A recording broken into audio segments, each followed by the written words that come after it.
नमस्कार. तर बघा, अतिवृष्टी अनुदान म्हणजे रब्बीचं जे काही सबसिडी आहे, ते अजूनही बऱ्याच शेतकऱ्यांचं जमा झालेलं नाही. तर अशा शेतकऱ्यांनी काय करायचंय, की आपल्या तलाठी ऑफिसला संपर्क करायचा आहे, की तुमचा जो काही विशिष्ट क्रमांक आहे, तो विशिष्ट क्रमांक आल्यानंतर तुम्हाला सी-एस-सी सेंटर असेल किंवा आपले सरकार सेवा सुविधा केंद्र असेल, त्या ठिकाणी जाऊन तुम्ही ई-के-वाय-सी करायची आहे आणि ई-के-वाय-सी केल्यानंतर तुमचं जे काही अनुदान आहे, ते तुमच्या बँक खात्यावरती जमा व्हायला मदत होणार नाही.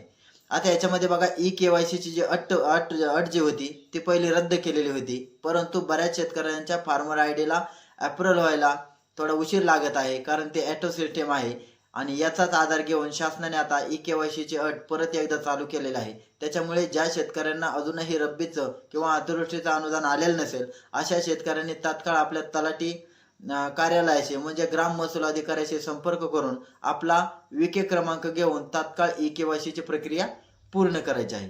धन्यवाद.